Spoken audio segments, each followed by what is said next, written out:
Hola, ¿qué tal? Esto es el ADN de la historia y estamos aquí una semana más con ustedes, con mi querida Isabel Revuelta, hola. y mi querido Benito Taibo, a Yo sus soy órdenes. Alejandro Rosas y tenemos un súper programa ideado, diseñado por la mente malévola del equipo, o sea, Benito. Exacto. Sí, todo el tiempo hablamos del ADN de la historia, de sucesos, de personajes, de lugares emblemáticos. Y hoy tenemos un programa especial. Vamos a hablar del ADN de nuestra historia, de nuestras historias. Personales. Personales, esos momentos que cambiaron nuestra historia para siempre.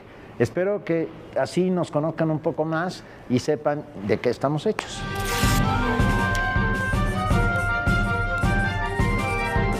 Empecemos. A ver, Isabel, las damas primero.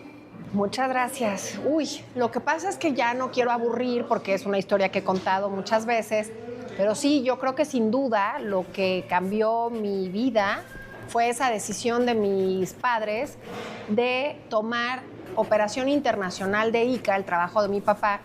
Era ingeniero civil, de Ingenieros Civiles Asociados, y tomó la decisión de que para subir en su carrera, él había trabajado en la primera línea del metro y que para subir en su carrera tomaba operación internacional. Y primero fuimos a la frontera con los Estados Unidos. Viví en la ciudad de Tecate, era muy pequeñita y todavía recuerdo cómo ululaba el viento en la puerta de mi casa. Y después en Guatemala y después en Medellín. ¿Por qué me cambia la vida y por qué creo que cambia mi ADN? Porque efectivamente sabía yo el himno de Guatemala, un poco la historia de Medellín. No convivía yo mucho con mi padre en el día a día porque él vivía en un campamento y nosotros en la ciudad. Estas obras que él hacía estaban a muchas horas de las ciudades. Y entonces empezó a darse en mí dos cosas. Lo primero es esa sensación de alegría infinita cuando llegaba mi papá el fin de semana y también una sensación de vigilia porque no estaba. Esa fue por un lado. Y ya cuando llegamos a vivir a México, que mi mamá decidió que daba igual estar sola en una casa en Guatemala, en Medellín, vivir ya en la Ciudad de México porque los estudios de mi hermano y los míos ya necesitaban más formalidad, continuó esa vigilia y ese extrañar a mi padre porque lo vi nada más una vez al año durante muchos años. Creo que eso me marcó muchísimo, y para bien y para mal. Benito, una primera aproximación. Primera aproximación. Algo que cambió mi vida para siempre fue haber tenido hepatitis a los 12 años. Yo venía de leer por obligatoriedad todo lo que nos daban en la secundaria y estuve a punto de abandonar para siempre la lectura. Esa hepatitis me tuvo en cama mes y medio y mi padre, como una suerte de mago laico maravilloso, iba poniendo libros junto a mi mesita y lo primero que puso fue El sabueso de los Baskerville, de Sir Arthur Conan Doyle. Y tengo que decir que eso cambió mi vida para siempre. Me volví un lector gracias a ese mes y medio maravilloso en que sin obligatoriedad, ni alevosía, ni ventaja, mi padre iba poniendo a Verne, a Salgari, a Karl May, hasta Dostoyevsky me puso ahí. Y bueno, me volví lector eso fue a los 12, a los 13 me acerqué con él y le dije, ya sé qué quiero ser en la vida.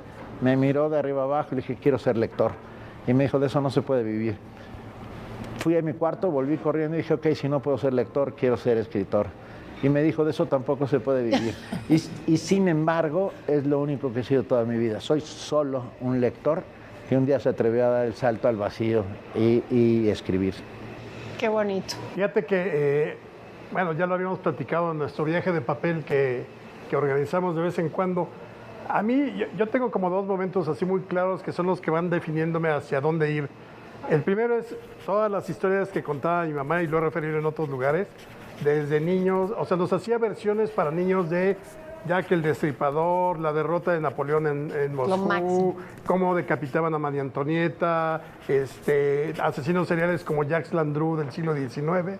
Muy edificante. Por ejemplo, también, sí, claro, y además la Ilíada, la Odisea, Perseo, la Medusa, la mitología. Ella era muy buena contando historias. Yo creo que ahí se me quedó el asunto de contar historias. Y el segundo digamos, de esta primera etapa de momentos importantes fue haber finalmente, digamos, topado con el libro que escribió mi abuelo Alfredo sobre su padre, o sea, mi bisabuelo, que era la historia del levantamiento armado de don Crispín Robles, que se levanta en Juchipila, primero contra Porfirio Díaz, luego contra Victoriano Huerta, y que va a terminar siendo asesinado durante la Revolución en 1914. El hecho de haberme encontrado ese libro, más todas las historias que yo ya venía escuchando desde niño, y el fomento a la lectura que siempre hubo en casa, pues permitió que a través del personaje de don Crispín yo me enamorara de la Revolución Mexicana, y mi abuelo me empezara a enviar libros de la Revolución. Me acuerdo los primeros 3 eran Yo maté a Villa, de Populibros La Prensa, que era una versión pormenorizada de cómo habían asesinado a Villa. El otro era de Juana Mateos, La Majestad Caída, y el otro era Viva Madero, de Francisco L. Urquizo. Y a partir de ahí, de pronto ya estaba metido en la historia y en contar historias, pero en ese momento todavía no tenía en mente dedicarme ni a escribir ni a la historia, porque siempre pensé que la historia podía uno aprenderla en casa, pues como era en el siglo XIX, oyendo a los archivos o a las hemerotecas o a las bibliotecas. No, yo no veía la profesión de la historia como algo a lo que yo me iba a dedicar, pero hasta ahí la dejo. Venga. Yo retomo, y aquí viene muy a cuento porque me pasó un poco de los dos. Claro, cuando ya finalmente llego a vivir a la Ciudad de México y mis padres me inscriben en un colegio con una gran visión, digamos, hacia lo estadounidense, por el idioma, bicultural, para hablar inglés y en fin, bueno. Y a mí o sea, sí, aprendo inglés porque no entendía nada, me hablaban absolutamente todo en inglés, pero lo que más me llamaba la atención era lo que ya era México. Y entonces empecé a recibir de parte de mi mamá, de la familia de mi mamá, de la familia de mi papá, de una manera lo más lúdico que puedan ustedes imaginar, porque a mi mamá le fascinaba hacernos los miércoles de cine, o domingo o miércoles. Y entonces nos ponía una película, estamos hablando de la prehistoria, la ibas a rentar a un club, que en esa época se llamaba Videocentro, y entonces nos dijo, les voy a enseñar, ahora ya hay películas. Cuando yo era joven lo que hacía era, sí iba al cine, pero más bien leía, y nos ponía, como lo llamen ustedes, Ben-Hur o Ben-Hur, los 10 mandamientos, Lo que el viento se llevó, Casablanca, o sea, las grandes producciones, y sobre todo con su mamá, o sea, mi abuela Isabel, Chabela, que además cocinaba divino, todas las películas del cine mexicano. Entonces, lo que yo no aprendía en esos años, que llegué hasta los 11 años, lo que no aprendí de México, lo aprendí en un curso muy rápido. Primero mi mamá de la historia universal, y con mi abuela lo que era México, cómo se hablaba, cómo se comía, qué era lo popular, cómo se jugaba, y tuve la fortuna también de poder jugar en la calle. Entonces, la escuela por un lado, que era estadounidense, eso por un lado, pero siendo muy niña fueron mi mamá y mi abuela las que me enseñan a enamorarme de México. No sabía que me iba a pasar dedicarme a la historia porque me sentía yo que ya pertenecía a algo. De eso caí en cuenta más adelante.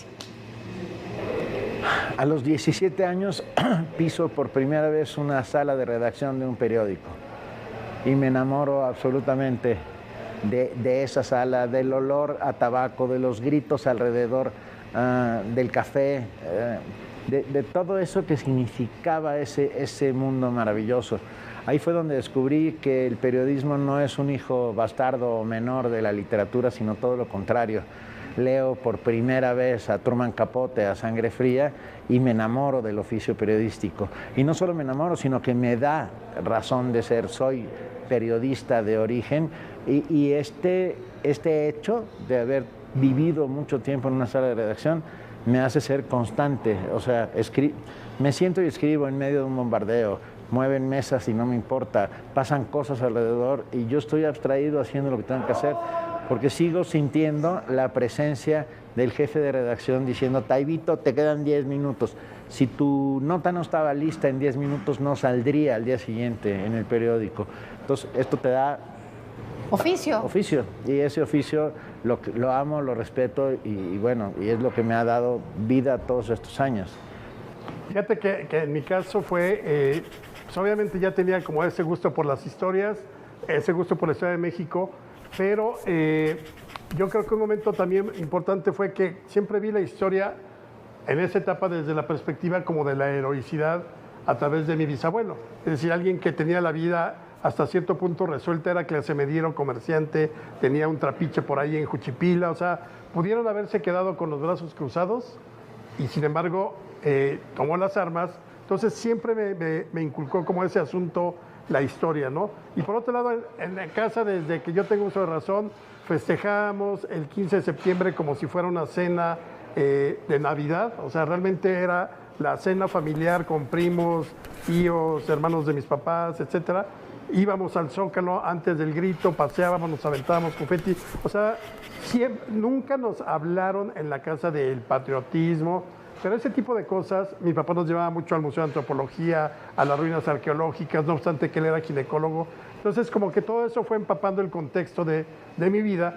Y yo me hice, ya estando en la preparatoria, yo quería seguir el camino de la política. Me metí a muchos grupos de acción social, en el 88 volanteé para Cloutier, estuve en los mítines, o sea, realmente creía yo a los 18 años que podíamos cambiar y ya sacar al PRI de Los Pinos en ese año. Obviamente no sucedió, pero yo sí era de los que incentivaba a mis amigos a que nos empadronáramos, a ir a votar a las urnas, o sea, ya estaba toda esa etapa como lista, pero pues ya finalmente cuando cambia ya mi vida de esta parte política que en algún momento dado puse, me he encontrado gente de la secundaria que decía, oye, pero tú dijiste que querías ser presidente de México.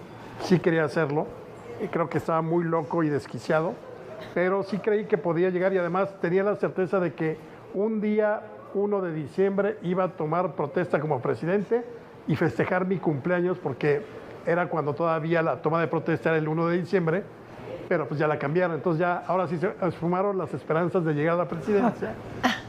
Y a cambio, de pronto, el golpe de suerte más importante de toda mi vida fue que a punto de entrar a la universidad, a la UNAM, a Ciencias Políticas, nos fuimos a huelga porque Salinas iba a tomar posesión y durante 2 meses nos tuvieron en la banca, digamos, a los alumnos, estaba por entrar y le escribí una carta a Enrique Krause diciéndole que quería ser su ayudante, su discípulo, que si podía echarle la mano, que mi interés no era económico. Y en la carta le ponía, sé escribir a mano, a máquina, tengo buena redacción, buena ortografía y me sé la historia de México de manera general. Y se la mandé. Y un mes después me habla su secretaria, Pili, y me dice, oye, que si puedes venir a ver al ingeniero Krause. Y entonces voy a verlo y me dijo, tu carta me llegó en el mejor momento porque necesito un ayudante de investigación. Y como me considero una persona justa, porque yo había dicho que no necesitaba que me pagaran porque pues, vivía con mis papás muy cómodamente, entonces me dijo, yo me considero una persona justa, te voy a pagar. Y entonces salí con mi carta de ayudante de investigación de Krause el 1 de febrero de 1989. ¡Wow! Buenísimo. Bueno, de regreso del corte, continuamos con el ADN de nuestras vidas.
Ya estamos de regreso y continuamos con en qué momento me da a mí por dedicarme a la historia. Ya en secundaria tuve una muy buena maestra de Historia de México.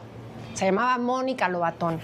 Nos daba todo el tema de las culturas prehispánicas, pero lo más formidable de Mónica, que ojalá nos esté viendo, le mando un abrazo, es que nos explicó perfectamente el momento de la conquista. Entonces ahí a mí me hizo un clic muy interesante porque del lado de mi padre, la familia española de republicanos, mi padre de joven había sufrido que algunas personas le decían tú eres gachupín, tú no eres mexicano. Entonces cuando encuentro en Mónica Lobatón esa fusión que somos los mexicanos, los dos grandes pueblos de lo que venimos, empiezo ya a decir esto sí es lo mío. No era ni Guatemala, ni era Colombia, ni es Estados Unidos, tampoco es España. Esto es lo mío. Y me fascina la clase de Mónica Lobatón para prepararme a la preparatoria. La tía Isabel era la profesora de Historia de México de la preparatoria del Columbia. Mi tía, que la he mencionado muchísimas veces, y era una de las profesoras más exigentes. Pues es la materia más hermosa que he tenido en mi vida. Me fascinó, la contaba increíble. Y como no podía yo interrumpir de, oiga, Miss, porque ¿cómo le voy a hablar de usted a mi tía? Entonces, de pronto buscaba yo la manera de poderme meter al argumento y fascinante. Me volvió loca como daba clases de historia y tampoco decidí ahí, sino hasta el último año de preparatoria que ya no tuve a la tía Isabel, porque me dio clases una persona que no me gustaba cómo me daba clases. Ella se retiró cuando yo entré a Área 4. Sí sabía que matemáticas no era lo mío, eso sí lo sabía. Y claro, se abre para mí el panorama de las relaciones internacionales. ¿Por qué no historia? Y tengo fui al Colegio de México, hice mis entrevistas, realmente ya estaba convencida de estudiar historia como tal y sobre todo historia de México. Y resulta que por una decisión personal, la persona con la cual yo tenía en ese momento éramos novios, ¿cómo nunca te voy a ver? No es posible. Él estudiaba en el Mexico City College y entonces los maestros que daban clases en el Colegio de México daban clases en relaciones internacionales de la Universidad de las Américas. León Bendesky, Iván Sierra. ¿Sacrificaste la vocación por amor? En un momento, pero no fue permanente, porque claro, entro a relaciones internacionales y me doy cuenta que las materias que me fascinaban, pues no era la de protocolo, ni diplomacia, ni finanzas internacionales, las pude haber odiado, y entonces eran las históricas. Y hago la carrera en 2 años para acabarla lo más pronto posible y regresarme a historia, y me doy cuenta que realmente lo mío es contar una historia, y mi tesis fueron los 800 años de conflicto entre Irlanda e Inglaterra. Entonces, contar la historia y, por supuesto... Entonces, terminaste... Relaciones internacionales. ¿Y luego? Entonces, en un VIPS decidí que ya estaba titulada, que yo quería trabajar en algo que tuviera que ver con la historia. Y lo primero que anoté fue el Consejo Nacional para la Cultura y las Artes. Y claro, fui a una entrevista, yo sola imprimí el currículum, así le decíamos, ahora dicen que no se dice así, que es la currícula, en fin. Y fui con Xochitl Pili Carrillo a la Oficina de Recursos Humanos de Conaculta y me dijo, qué linda, imprimiste tu currículum, ¿quieres trabajar? Oye, no tengo nada de RI, que esa es tu carrera, pero hay una oficina chiquita que es la Oficina de Preservación del Patrimonio Cultural, pero buscan una historiadora. No importa, déjame ir a hacer la entrevista. Y entonces cuando voy a entrevistarme con el doctor Efraín Castro Morales y su secretaria Hilda Conbeller en el magnífico Palacio del Marqués del Apartado, creo que les rogué para que me dejaran trabajar ahí y los convencí porque les dije, saliendo de aquí, verdaderamente voy a buscar hacer una maestría en donde se pueda de historia. Y entré a la Universidad de las Américas y de ahí ya me fui por la historia. Perdóname, a la Universidad Iberoamericana. ¿Maestría en qué? Historia, se llamaba Maestría en Historia del Arte, pero justo cuando yo entré se llama Investigación Histórica. Vamos a tener que hacer otro programa, ¿eh? Pero bueno, déjenme un resumen. Mi vida cambia para siempre en el año de 1988, cuando Pinochet, todavía en el poder en Chile, pierde las elecciones, el famoso no de Chile, mis amigas de toda la vida, chilenas, exiliadas en México, nos invitan a un baile y en esa casa, para irnos al baile, conozco a Imelda. Llevamos 35 años casados. O sea, el resumen ejecutivo es ese. Soy mexicano por convicción, mis padres españoles, nunca tuve pasaporte español, mi padre siempre fue muy atingente en ese sentido de lo que le debíamos a este país y de todo lo que este país se había hecho por nosotros, y por lo tanto no tendré vidas suficientes para agradecerlo.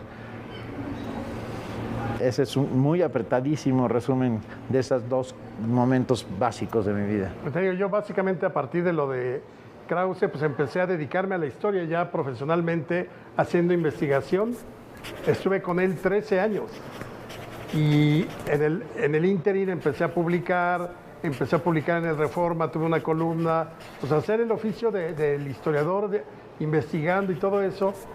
Y pues prácticamente yo llevo 36 años dedicado a la investigación histórica, desde ese 1 de febrero del 89, ahora el próximo 1 de febrero voy a cumplir 37 años, y desde el 99 publiqué mi primer libro ya mío, porque por encargo he hecho yo creo que 30 libros por encargo de distintas materias y todo, pero míos de la autoría de Alejandro Rosas sobre lo que él quería escribir. El primero fue en el 99, ya también pues son más de 20 años, Título. más de 20 y tantos títulos. ¿Tu primer libro publicado? El título es Diario de Aurora, era una colección de diarios mexicanos donde nos invitaron a historiadores a agarrar un periodo de la historia y sobre ese periodo escribir la historia de un niño o una niña, o un joven o una jovencita, a manera de diario. Qué bonito. El mío era Diario de Aurora y empezaba en vísperas de las fiestas del centenario de la Independencia y con la caída de Madero. Ese es el periodo del Diario de Aurora, 1999. Wow. Y bueno, a mí lo que continuó cambiando mi vida fue que esa persona con la que ya no estuve en la universidad que entré, bueno, conocí al que ahora es mi esposo. Llevo 25 años casada, 30 años de conocerlo en la universidad. No pudimos iniciar una relación ahí, pero me lo encontré en un Vips. En otro programa hablamos de tomar café en un Vips. Bueno, me lo encontré en un Vips y entonces ahí, como dice Benito, llevo 25 años casada, felizmente casada. Pero profesionalmente seguí trabajando en el Consejo Nacional para la Cultura y las Artes en diferentes áreas. Entonces, durante mucho tiempo, una vez que ya no estaba estudiando, yo juré que me iba a dedicar a la gestión cultural. Yo quería llegar a ser directora de algún museo, de algún instituto. Trabajé en Conaculta, trabajé en Bellas Artes, trabajé en el Auditorio Nacional. Y de pronto eso tampoco funciona, se acaba. Y tomo esa decisión porque fue mi decisión de ser mamá. Y entonces tomo la carrera de la escritura por encargo, porque puede ser muy amigable cuando estás con tus hijos, cuando están pequeñines, y eso hice durante mucho tiempo. No sin antes dar clases en la Universidad Iberoamericana. Me di cuenta que me gustaba hablar en un salón, me di cuenta que tenía probabilidades y facilidad. Nosotros ya nos dimos cuenta. Ya ven, de hablar y que me escucharan. Y entonces fue muy lindo hacer esa cátedra. Y después viene algo también muy bonito, que es la divulgación. Y es cuando, muy brevemente, les cuento que me buscan justo por dar esas clases. Empecé a dar un curso a mamás, a vecinas, amigas de la escuela. Y mi muy amiga Viviana Belsazo, en una de estas clases, me dice: oye, están buscando en el Refugio de los Conspiradores una mujer para sustituir a uno de los autores que, hay que decirlo, ya murió, Eugenio Aguirre, y están buscando que una mujer que se dedique a la historia. Pero yo, ¿qué voy a hablar de historia? Yo ya tenía 40 y tantos años en la tele, o sea, eso no es lo mío, no me va a gustar. Me encantó.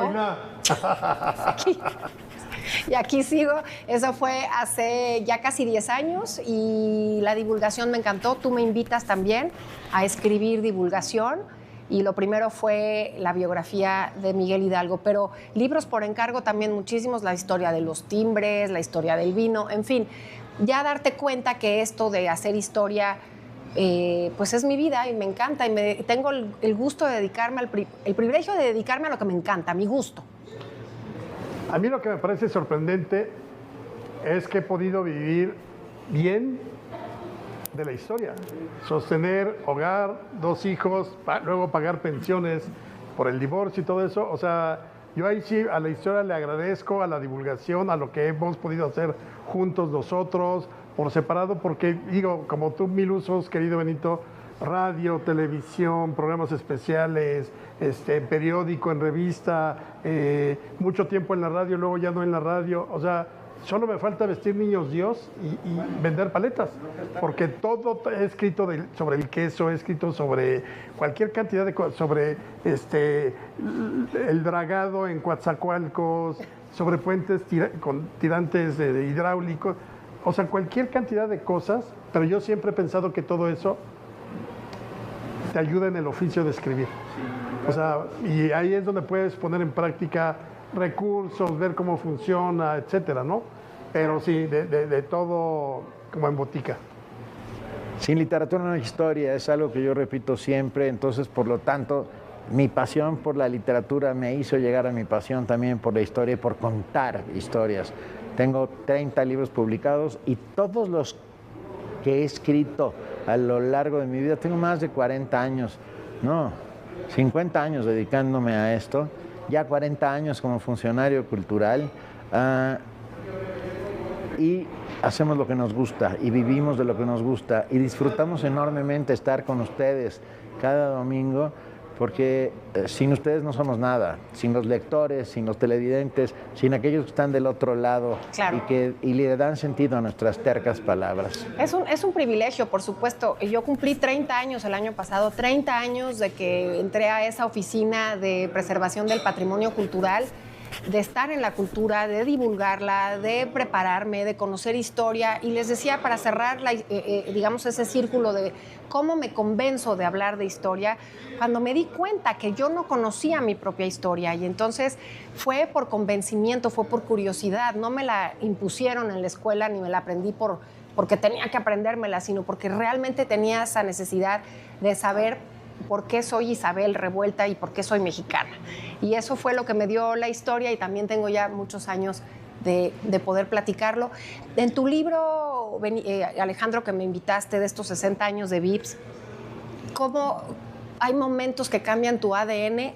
Realmente uno de los momentos que cambió mi vida fue, conocen muy bien a Gabriel, mi esposo, cómo ir a un Vips que no tenía ganas de ir, a desayunar al Vips de San Jerónimo, y encontrar, también importa mucho decirlo, esa persona, esa pareja que en el mundo se combine para que tú puedas dedicarte también y para que sea pues algo tan, ahora se llama orgánico, pero de alguna manera estaba en ese destino. Entonces no puedo dejar de decir que esa visita al Vips también cambió mi ADN. No, y hay momentos, ¿no?, de todo tipo que te marcan. Es decir, jamás me hubiera imaginado que el gusto de mi papá por el Templo Mayor, a partir del descubrimiento de 1978, siendo él ginecólogo, cirujano, que realmente no leía por gusto, hoy en el 24 me trajo a mi más reciente libro, el de Érase una vez Tenochtitlán, y 10,000 recuerdos de familia de mi papá recitando Visión de los Vencidos a la hora de la comida. Qué importante. Increíble. Sí, Momentos claro. al final. Nos vamos, este es nuestro ADN, de eso estamos hechos y estamos aquí con ustedes, para ustedes. Escríbanos, cuéntenos qué opinan, díganos de qué quieren que hablemos. Les mandamos un enorme, enorme abrazo. Nos vemos la próxima. Gracias.